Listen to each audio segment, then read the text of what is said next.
Price the lord. Hallelujah. Ave Maria, Ave Maria.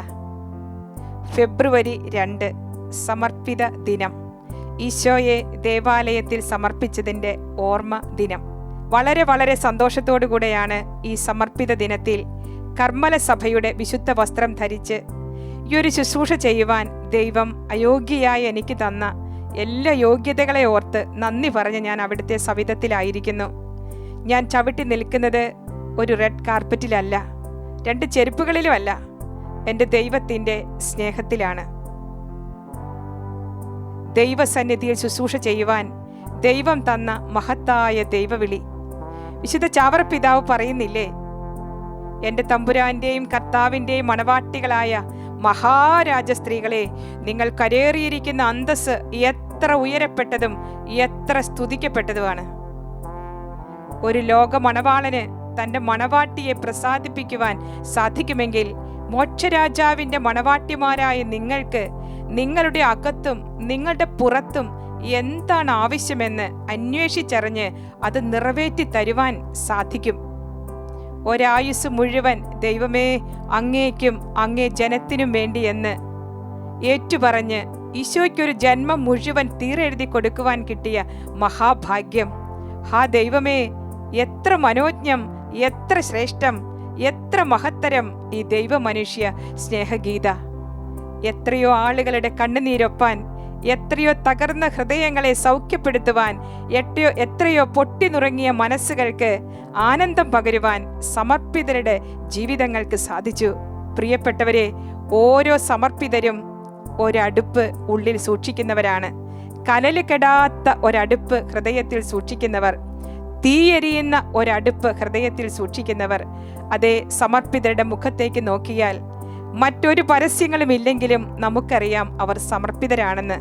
കാരണം അവർ ഏറ്റെടുത്തിരിക്കുന്ന ബ്രഹ്മചര്യം, ദാരിദ്ര്യം, അനുസരണം എന്നീ ത്രിവിധ സുവിശേഷ ഉപദേശങ്ങളുടെ ശക്തി അവരുടെ ജീവിതത്തിൽ ആകമാനം നിറഞ്ഞു നിൽക്കുന്നു. എൻ്റെ വീട്ടിൽ ഞാനൊരു സമർപ്പിത മാത്രമേ ഉള്ളൂ. എന്നാൽ എൻ്റെ വീട്ടിലുള്ളവർ, ബന്ധുക്കാർ പറയും, സമർപ്പിത ജീവിതത്തിൽ ഇത്ര അധികം ആനന്ദം അനുഭവിക്കുവാൻ എങ്ങനെയാണ് സാധിക്കുക എന്ന്. ഞാൻ പലപ്പോഴും ചിന്തിക്കാറുണ്ട്. കൊച്ചു പ്രായത്തിൽ തന്നെ സമർപ്പിത ജീവിതത്തിലേക്ക് കടന്നു വന്നെങ്കിലും ദൈവം നയിച്ച വഴികൾ എത്രയോ കൃപാസമർത്ഥമായിരുന്നു. ഒരു ജീവിതം മുഴുവൻ ദൈവഹൃദയത്തിൽ എരിയാനുള്ള ഒരു ഭാഗ്യം. അഗ്നിയിൽ വെച്ച വസ്തു അഗ്നിയായി മാറുന്നു. അതേ, വെന്ത് പൊള്ളലേറ്റ ഒരപ്പമാണ് ഓസ്തി. ഈശോ ആ തൂവെള്ള അപ്പത്തിൽ ഇറങ്ങി വരുമ്പോൾ അത് തിരുവോസ്തിയായി മാറുന്നു. അതെ, വേവനുസരിച്ചാണ് ഭക്ഷണ സാധനങ്ങൾക്ക് രുചി കൂടുതലും കുറഞ്ഞും വരിക. പ്രിയപ്പെട്ട സഹോദരങ്ങളെ, ജീവിത സഹനങ്ങളെയൊക്കെ രക്ഷാകരമാക്കി തീർക്കുന്ന ഒരു സമർപ്പിതയ്ക്ക് മാത്രമേ ഈ കാലഘട്ടത്തിൽ സന്തോഷത്തോടെ മുന്നോട്ട് പോകാനായി സാധിക്കുകയുള്ളൂ. സമർപ്പിതർ എവിടെയുണ്ടോ അവിടെ ആനന്ദമുണ്ടെന്ന് ഫ്രാൻസിസ് പാപ്പ പറഞ്ഞു വെക്കുന്നു. ഞാൻ സ്കൂളിൽ പഠിപ്പിച്ചുകൊണ്ടിരുന്ന ഒരു വ്യക്തിയാണ്. ഞാൻ പലപ്പോഴും എൻ്റെ സിസ്റ്റേഴ്സിൻ്റെ ജീവിതത്തിലേക്ക് നോക്കുമ്പോൾ എന്തുമാത്രം അവരുടെ ജീവിതത്തിൻ്റെ ത്യാഗങ്ങളും ഉപവാസങ്ങളും പ്രാർത്ഥനകളും ജാഗരണങ്ങളുമെല്ലാം അവരേർപ്പെടുന്ന ആ ഉദ്യമങ്ങളുടെ വിജയത്തിന് വേണ്ടി അവർ അർപ്പിക്കുന്നുണ്ട്. ആരാലും മനസ്സിലാക്കപ്പെടാത്ത, ആരാലും പരിഗണിക്കാത്ത കാട്ടുപൂക്കളെ നാം കാണാറുണ്ട്. എന്നാൽ ചിലപ്പോഴെങ്കിലും മനസ്സിലാക്കപ്പെടാത്ത അവസ്ഥകളും ആദരിക്കപ്പെടാത്ത അവസ്ഥകളും ഒക്കെ സമർപ്പിത ജീവിതത്തിൽ ഉണ്ടായെന്ന് വരാം. എങ്കിലും ഒരു പരാതിയുടെയോ പരിഭവത്തിൻ്റെയോ വാക്കുകൾ വല്ലപ്പോഴുമെങ്കിലും ഒക്കെ പുറത്തു വന്നാലും ഞങ്ങൾ ഏറ്റെടുത്തിരിക്കുന്ന ഈ ജീവിതാന്തസ് എത്ര ഉയരപ്പെട്ടതും എത്ര സ്തുതിക്കപ്പെട്ടതുമാണ്. അതുകൊണ്ടല്ലേ വിശുദ്ധ പൗലോസ്ലീഹ പറഞ്ഞു വെച്ചത്, എൻ്റെ യുവത്വം യേശുക്രിസ്തുവിന് ഞാൻ തീരെഴുതി കൊടുത്തിരിക്കുന്നുവെന്ന്. ഇത് കേട്ടുകൊണ്ടിരിക്കുന്ന പ്രിയപ്പെട്ട യുവജനങ്ങളെ, നിങ്ങൾക്കൊന്ന് ഉറക്കെ പറയാവോ? എൻ്റെ യുവത്വം യേശുക്രിസ്തുവിന് ഞാൻ തീരെഴുതി കൊടുത്തിരിക്കുന്നു. വിശുദ്ധ കൊച്ചുത്രേസ്യ പുണ്യവതി പറഞ്ഞു വെച്ചില്ലേ, എൻ്റെ യുവത്വത്തിൻ്റെ സകല സമ്പന്നതകളോടും കൂടെ എനിക്ക് എൻ്റെ ഈശോയെ സ്നേഹിക്കണം. നമുക്കൊന്ന് ആവർത്തിക്കാം. എൻ്റെ യുവത്വത്തിൻ്റെ സകല സമ്പന്നതകളോടും കൂടെ എനിക്ക് എൻ്റെ ഈശോയെ സ്നേഹിക്കണം. അതെ, എൻ്റെ യൗവനാരംഭത്തിൽ ഈശോ ആഗ്രഹിച്ചതുപോലെ ജീവിതം മുഴുവൻ ഈശോയ്ക്ക് തീരെഴുതി കൊടുക്കുവാൻ ഭാഗ്യം കിട്ടിയ അനേക സമർപ്പിതരുള്ള ഒരു ലോകത്താണ് നമ്മൾ ജീവിക്കുക. നമുക്കറിയാം, ഈ ഒരു കാലഘട്ടത്തിൽ മാധ്യമങ്ങൾ പലപ്പോഴും സമർപ്പിത ജീവിതത്തെ ഇകഴ്ത്തി പറയാറുണ്ട്. എന്നാൽ ഈശോ രാത്രി മുഴുവൻ പ്രാർത്ഥനയിൽ ചെലവഴിച്ച് 12 പേരെ തൻ്റെ കൂടെ കൂട്ടി അപ്പസ്തോലന്മാരാക്കി ചേർത്തു. എന്നാൽ അവരിൽ ഒരുവൻ യൂദാസ് ആയിരുന്നു. പ്രിയപ്പെട്ട സഹോദരങ്ങളെ, യൂദാസിന്റെ ചരിത്രമല്ലല്ലോ തിരുസഭയുടെ ചരിത്രം. യൂദാസിന്റെ ചരിത്രമല്ലല്ലോ സന്യാസ ജീവിതത്തിന്റെ ചരിത്രം. അത് കാൽവരി കുരിശിൽ നമുക്ക് വേണ്ടി പിടഞ്ഞു തൂങ്ങി മരിച്ച യേശുക്രിസ്തുവിന്റെ ചരിത്രമല്ലേ?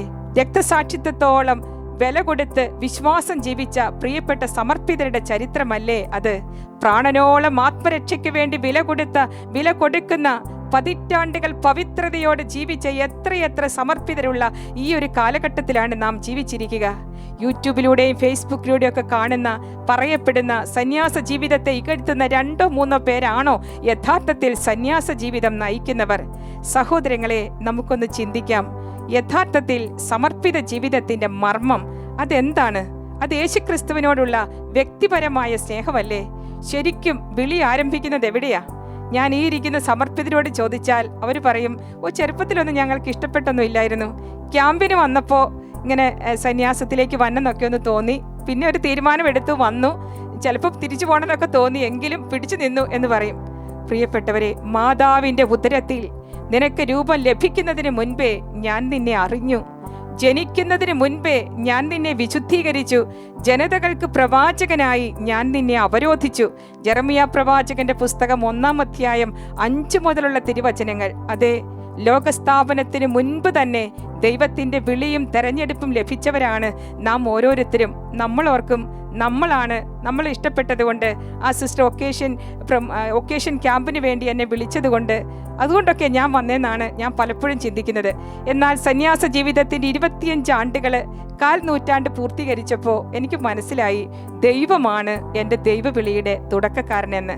കാരണം എൻ്റെ ജീവിതത്തിൽ ഞാൻ കണ്ടുമുട്ടിയ വ്യക്തികളും കണ്ടുമുട്ടിയ സിസ്റ്റേഴ്സും എന്നോട് ചോദിച്ചു, സമർപ്പിത ജീവിതത്തിന് ആഗ്രഹമുണ്ടോ എന്ന്. സമർപ്പിത ജീവിതത്തിലേക്ക് കടന്നു വന്നെങ്കിലും പലതരത്തിലുള്ള നിമ്നോന്നതകളിലൂടെ താഴ്ചയും ഉയർച്ചയും എല്ലാമായി ദൈവവിളി സംശയങ്ങളൊക്കെയായി കടന്നുപോയ കാലഘട്ടങ്ങൾ ഉണ്ടായിരുന്നു. എന്നാൽ അവിടെയൊന്നും പൊട്ടി നുറുങ്ങാൻ അനുവദിക്കാതെ എന്നെ താങ്ങി നിർത്തിയത് ബലവത്തായ ആ കരവും ആ സ്നേഹത്തിൻ്റെ ചൂടുമാണ്. പ്രിയപ്പെട്ട സഹോദരങ്ങളെ, നിങ്ങൾ എന്നെ തെരഞ്ഞെടുക്കുകയല്ല, ഞാൻ നിങ്ങളെ തെരഞ്ഞെടുക്കുകയാണ് ചെയ്തത്. യോഹന്നാന്റെ സുവിശേഷം 15-ാം അധ്യായം 16-ാം തിരുവാക്യം. നിങ്ങൾ എന്നെ തെരഞ്ഞെടുക്കുകയല്ല, ഞാൻ നിങ്ങളെ തെരഞ്ഞെടുക്കുകയാണ് ചെയ്തത്. സംഖ്യയുടെ പുസ്തകം 16-ാം അധ്യായം 9-ാം വചനം പഠിപ്പിക്കുകയാണ്, കർത്താവിൻ്റെ കൂടാരത്തിൽ ശുശ്രൂഷ ചെയ്യാനും സമൂഹത്തിൻ്റെ മുൻപിൽ നിന്ന് അവിടത്തേക്ക് ശുശ്രൂഷ ചെയ്യാൻ സമൂഹത്തിൽ നിന്ന് ദൈവം നമ്മളെ വേർതിരിച്ചത് ഒരു നിസ്സാര കാര്യമാണോ? കർത്താവിൻ്റെ കൂടാരത്തിൽ ശുശ്രൂഷ ചെയ്യാൻ ഒരായുസ് മുഴുവൻ വേർതിരിച്ച് നിർത്തുക, അതൊക്കെ ഈ ലോകത്തിൽ ദൈവം നേരിട്ട് തന്നെങ്കിൽ മാത്രമല്ലേ നമുക്ക് ഏറ്റെടുക്കാൻ പറ്റുള്ളൂ. പ്രിയപ്പെട്ടവരെ, നമ്മുടെ കുടുംബത്തിൽ സമർപ്പിത ജീവിതത്തെക്കുറിച്ച് നല്ല വർത്തമാനങ്ങൾ ഉണ്ടാകട്ടെ. വിശുദ്ധ ചാവർ പിതാവ് പറഞ്ഞു വെച്ചു, കണ്ണിൽ കണ്ട നന്മയൊക്കെ ചെയ്യുവാൻ ഞാൻ എൻ്റെ സമർപ്പിത ജീവിതം സ്വീകരിക്കുന്നുവെന്ന്.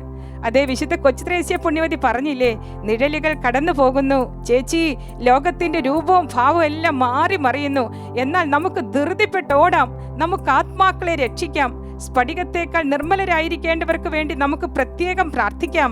ചേച്ചി, ഞാൻ കണ്ണുനീരോടുകൂടെ ഹല്ലേലൂയ പാടിയാലും അനുദിനം ലഭിക്കുന്ന സൂചിക്കുത്തുകളിൽ നിന്ന് ഉത്ഭൂതമാകുന്ന ഹൃദയത്തിന്റെ രക്തസാക്ഷിത്വം, ചേച്ചി അത് നീണാൾ വാഴട്ടെ.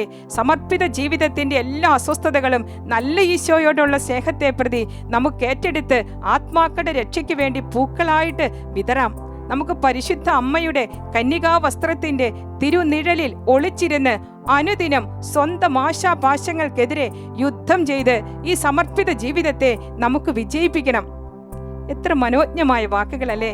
24 വയസ്സിൽ ഈശോയെ സ്നേഹിച്ച് ദൈവസന്നിധിയിലേക്ക് വിളിക്കപ്പെട്ട് വേദപാരംഗത പദവിയിലേക്ക് ഉയർത്തപ്പെട്ട കൊച്ചുറാണിയുടെ വാക്കുകൾ നമ്മെയും ഇന്ന് ത്രസിപ്പിക്കട്ടെ. പ്രിയപ്പെട്ടവരെ, നമുക്കറിയാം ഈ സമർപ്പിത ദിനത്തിൽ ഓരോ ദൈവവിളിയെക്കുറിച്ചും ഒന്ന് ചിന്തിച്ചു നോക്കുക. ഈ കാലഘട്ടത്തിലെ യുവജനങ്ങൾ പറയും, സിസ്റ്റർ ഞങ്ങൾക്ക് അങ്ങനെ യോഗ്യതയൊന്നുമില്ല, ഒരാഗ്രഹവും ഇല്ല, എന്തിനാ ഈ സമർപ്പിത ജീവിതം നയിക്കുക? ഏത് ജീവിതാന്തസ്സിലാണെങ്കിലും നന്നായിട്ട് നന്മ ചെയ്ത് ജീവിക്കാൻ സാധിക്കുമല്ലോ, പിന്നെ എന്തിനാ ഇപ്പം ഈ സമർപ്പിത ജീവിതത്തിലേക്ക് പ്രത്യേകിച്ചൊരു വിളിയും തെരഞ്ഞെടുപ്പും? എന്തിനാ ഇങ്ങനെ വിവാഹം കഴിക്കാതെ മരണം വരെ ബ്രഹ്മചാരികളായി എന്തിനു വേണ്ടിയിട്ടാണ് അങ്ങനെ ജീവിക്കുക? പ്രിയപ്പെട്ടവരെ, ഒറ്റ ഉത്തരവുള്ളൂ, ദൈവം എല്ലാവർക്കും മീതെയാണ്, ദൈവം എല്ലാറ്റിനും മീതെയാണ്. God is above all. ദൈവം എല്ലാത്തിനും മീതെയാണ്. ഒരു നിമിഷം നമുക്ക് കരങ്ങളൊന്ന് യാചനാപൂർവ്വം നിവർത്തി പിടിക്കാം. സകല സമർപ്പിതരെ നമുക്കൊന്ന് മനസ്സിലേക്ക് കൊണ്ടുവരാം. ലോകത്തിൻ്റെ പ്രകാശവും ഭൂമിയുടെ ഉപ്പുമാകുവാൻ ദൈവം തെരഞ്ഞെടുത്ത മനോജ്ഞമായ ഈ ദൈവവിളി സ്വീകരിച്ച പ്രിയപ്പെട്ടവർക്ക് വേണ്ടി ഒരു നിമിഷം പരിശുദ്ധ അമ്മയോട് ചേർന്ന് നമുക്ക് പ്രാർത്ഥിക്കാം. നന്മ നിറഞ്ഞ മറിയമേ സ്വസ്തി, കർത്താവ് അങ്ങയോടുകൂടെ സ്ത്രീകളിൽ അങ്ങ് അനുഗ്രഹിക്കപ്പെട്ടവളാകുന്നു. അങ്ങയുടെ ഉദരത്തിൻ ഫലമായി ഈശോ അനുഗ്രഹിക്കപ്പെട്ടവനാകുന്നു. പരിശുദ്ധ മറിയമേ, തമ്പുരാൻ്റെ അമ്മേ, പാപികളായി ഞങ്ങൾക്ക് വേണ്ടി ഇപ്പോഴും ഞങ്ങളുടെ മരണസമയത്തും തമ്പുരാനോട് അപേക്ഷിച്ചു കൊള്ളണമേ. Amen. Praise the lord. Hallelujah. യേശുവേ നന്ദി.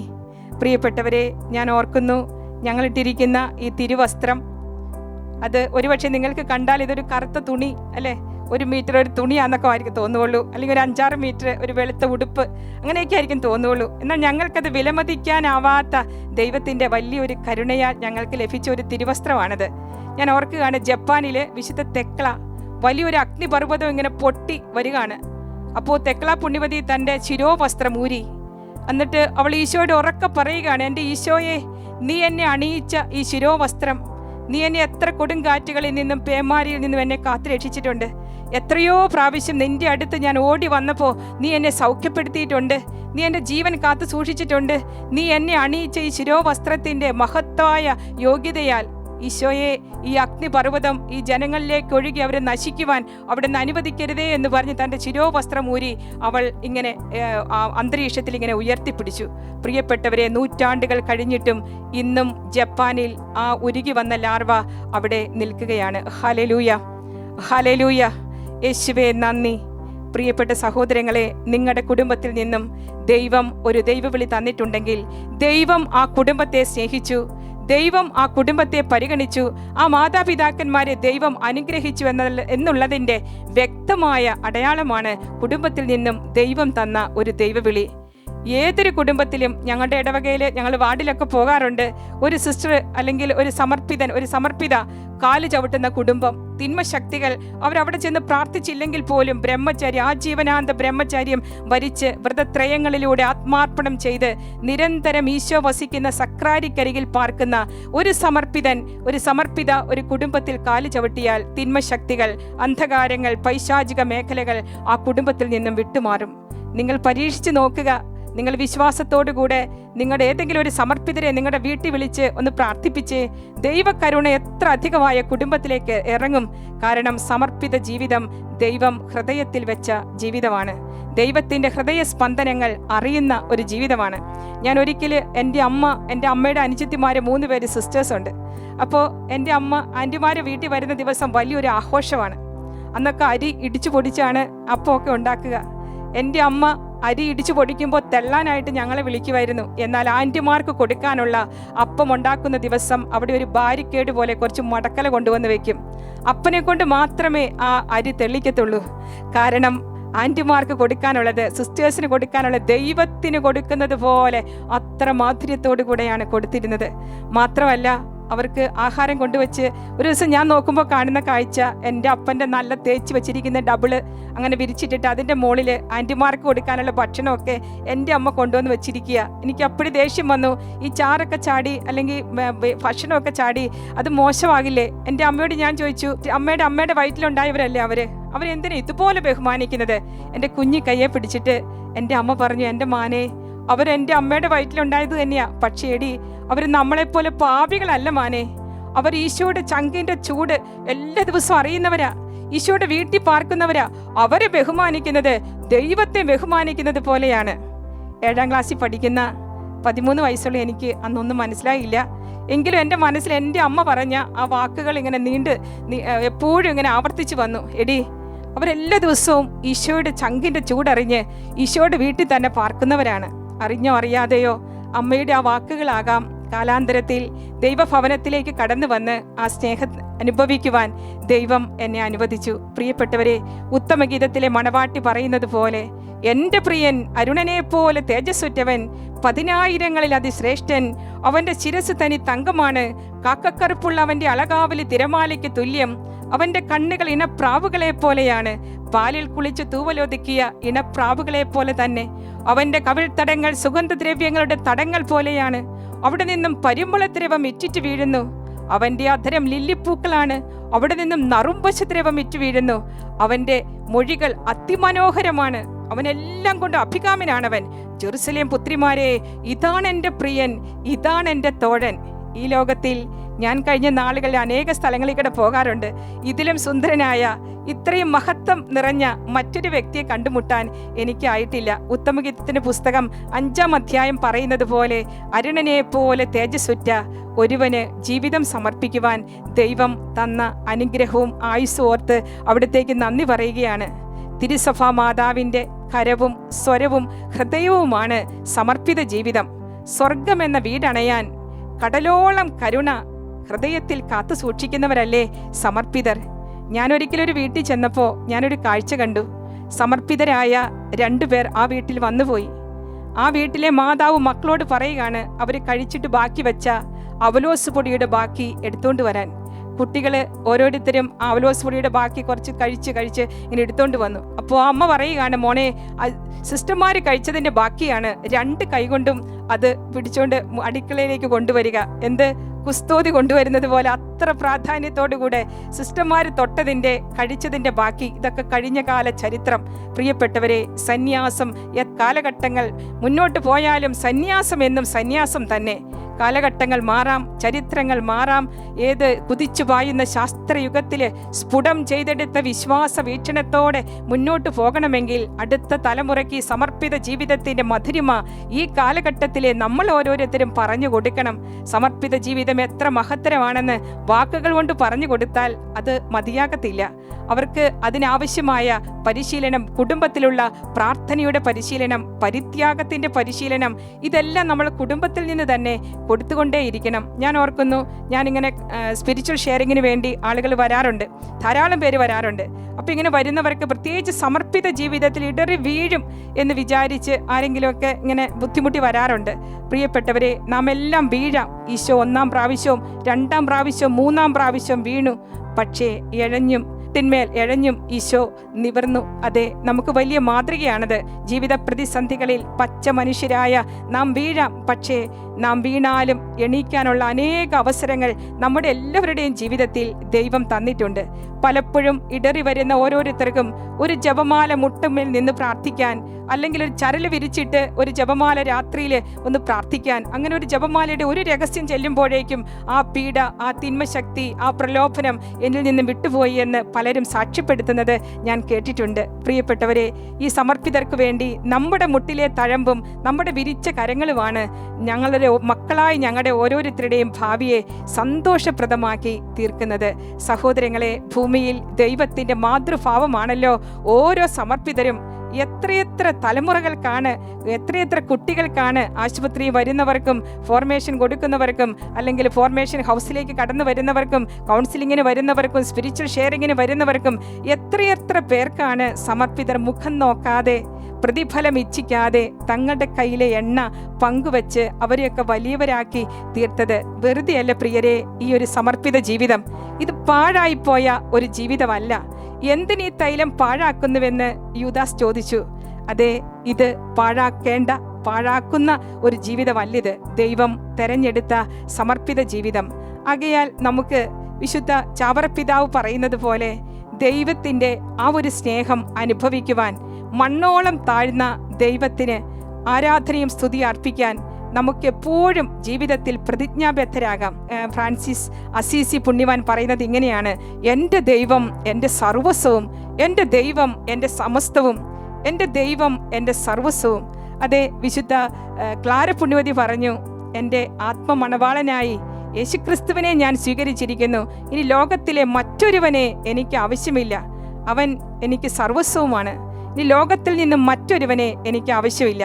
പ്രിയപ്പെട്ടവരെ, ഇടറി പോകാനിടയുള്ള ഈ ഒരു സമർപ്പിത ജീവിതം, യൗവനാരംഭത്തിൽ തന്നെ നൈവേദ്യമായി ഈശോയ്ക്ക് അർപ്പിച്ച ഈ ഒരു ജീവിതത്തിൽ ആരെങ്കിലുമൊക്കെ ഇടറി വീണെങ്കിൽ, പ്രിയപ്പെട്ടവരെ, നമ്മുടെ മുട്ടിലെ തഴമ്പ് നമുക്കൊന്ന് വർദ്ധിപ്പിക്കാം. ഏതൊരു ജീവിതത്തെയും കുറ്റം പറയാനും കൊള്ളില്ല എന്ന് പറയാനും മാറ്റി നിർത്താനും ഒക്കെ എളുപ്പമാണ്. പക്ഷേ ഒരിക്കൽ കൂടി ഒന്ന് ചേർത്ത് പിടിക്കുന്ന ഒരു സ്നേഹം, അത് നമുക്കൊന്ന് പരിശീലിക്കാം. 2026 ആണ്ട് എന്താണ് ഈ സമർപ്പിത ജീവിതത്തിൻ്റെ, ഈ സമർപ്പിത ദിനത്തിൻ്റെ പ്രാധാന്യം?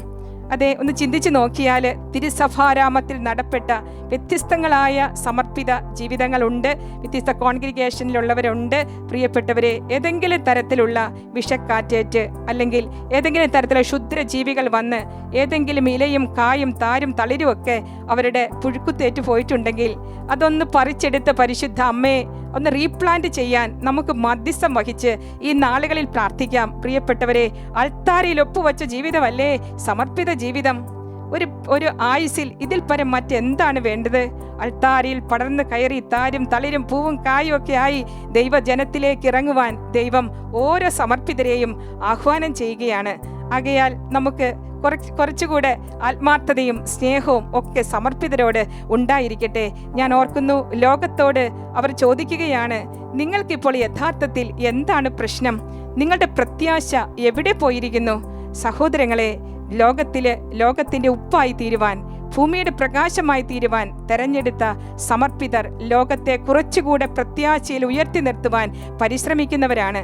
നമുക്കറിയാം, വിളികൾ കുറയുന്നു, സമർപ്പിത ജീവിതത്തിൽ ക്ഷീണം വർദ്ധിക്കുന്നു എന്നൊക്കെ ഇങ്ങനെ നമ്മൾ പരാതികളൊക്കെ പറയാറുണ്ട്.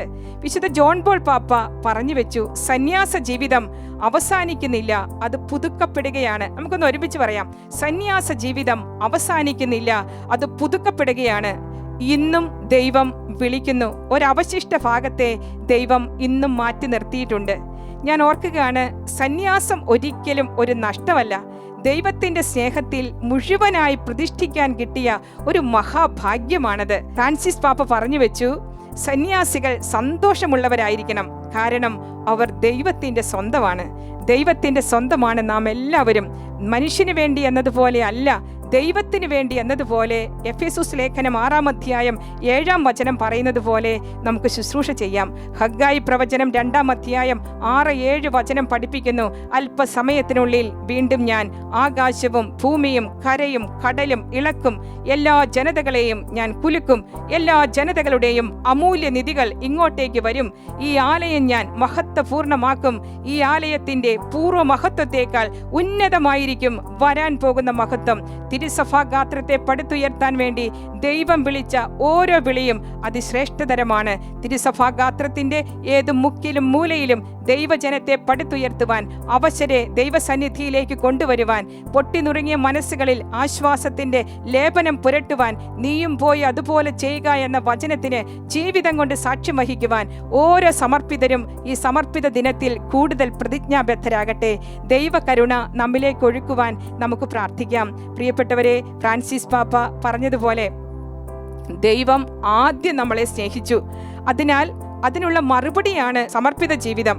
സന്യാസ ജീവിതത്തിന്റെ ശ്വാസമാണ് പ്രാർത്ഥന. പ്രാർത്ഥന ഉപേക്ഷിച്ച ഒരു വ്യക്തി, പ്രാർത്ഥിക്കാൻ സാധിക്കാത്ത ഒരു വ്യക്തി സമർപ്പിത ജീവിതം നയിച്ചാൽ അവൾ എന്നും വരണ്ട മരുഭൂമിയിലായിരിക്കും. സന്യാസികൾ സമർപ്പിത ജീവിതത്തിന്റെ അലങ്കാരം മാത്രമല്ല, അവർ സഭയുടെ പ്രവചന ശബ്ദമാണ്. അതെ, ഈ ശബ്ദം ഇനിയും ദേശദേശാന്തരങ്ങളിൽ കാലഘട്ടത്തോളം യുഗാന്തരത്തോളം ഇനിയും മുഴങ്ങിക്കേൾക്കുവാൻ, നിങ്ങൾ ലോകമെങ്ങും പോയി സകല സൃഷ്ടികളോടും എൻ്റെ സുവിശേഷം പ്രസംഗിക്കുക എന്നുള്ള ആ വചനത്തിന് ജീവിതം കൊടുക്കുവാൻ ഇനിയും അനേക സമർപ്പിതര് തിരുസഭാഗാത്രത്തിൽ ഉണ്ടാകുവാൻ നമുക്ക് പ്രാർത്ഥിക്കാം. ഒരു നിമിഷം നമുക്ക് കരങ്ങൾ കൂപ്പാം. ഈ സമർപ്പിത ദിനത്തിൽ ദൈവമേ, ഞങ്ങളുമായി ഇടപെട്ട സകല സമർപ്പിതരെയും ഞങ്ങളെ പഠിപ്പിച്ച പഠിപ്പിച്ച, ഞങ്ങളെ ആശുപത്രി ശുശ്രൂഷിച്ച, ഞങ്ങൾക്ക് നല്ല കാര്യങ്ങൾ പറഞ്ഞു തന്ന എത്ര ആയിരം പേരുണ്ട്. ഈശോയെ, അവരിലേക്കെല്ലാം അങ്ങയുടെ കരുണയുടെ ഒഴുക്കുണ്ടാകുവാൻ, പരിശുദ്ധാത്മാവിൻ്റെ വർഷം ഒരു പടി കൂടി അവരിലേക്ക് ഉണ്ടാകുവാൻ ഞങ്ങൾ ഈ സമയം പ്രാർത്ഥിക്കുകയാണ്. ആത്മമാരി സകലരിലേക്കും വർഷിക്കപ്പെട്ട് സമർപ്പിത ജീവിതം കൂടുതൽ കൂടുതൽ പ്രകാശപൂരിതമാകുവാൻ, ഈ കാലഘട്ടത്തിൻ്റെ സാക്ഷ്യമായി സമർപ്പിതർ ഇനിയും മാറുവാൻ ദൈവമേ അനുഗ്രഹിക്കണമേ എന്ന് പ്രാർത്ഥിക്കുന്നു. പരിശുദ്ധ അമ്മേ, സമർപ്പിതരുടെ രാജ്ഞി, ലോകത്തിൻ്റെ അമ്മേ, ആത്മാക്കളുടെ രാജ്ഞി, പ്രസാദവരങ്ങളുടെ വിതരണക്കാരി, വിശ്വാസറാണി അമ്മ, സമർപ്പിതരെ എന്നും അമ്മയുടെ കാപ്പയ്ക്കുള്ളിൽ കാത്തുകൊള്ളണമേ. നന്മ നിറഞ്ഞ മറിയമേ സ്വസ്തി, കർത്താവ് അങ്ങയോടുകൂടെ സ്ത്രീകളിൽ അങ്ങ് അനുഗ്രഹിക്കപ്പെട്ടവളാകുന്നു. അങ്ങയുടെ ഉദരത്തിൻ ഫലമായി ഈശോ അനുഗ്രഹിക്കപ്പെട്ടവനാകുന്നു. പരിശുദ്ധ മറിയമേ, തമ്പുരാൻ്റെ അമ്മേ, പാപികളായി ഞങ്ങൾക്ക് വേണ്ടി ഇപ്പോഴും ഞങ്ങളുടെ മരണസമയത്തും തമ്പുരാനോട് അപേക്ഷിച്ചു കൊള്ളണമേ. ആമേൻ. പിതാവിൻ്റെയും പുത്രൻ്റെയും പരിശുദ്ധാത്മാവിൻ്റെയും നാമത്തിൽ ആമേൻ. ഈശോ മിശിഹായ്ക്ക് സ്തുതിയായിരിക്കട്ടെ. Ave Maria.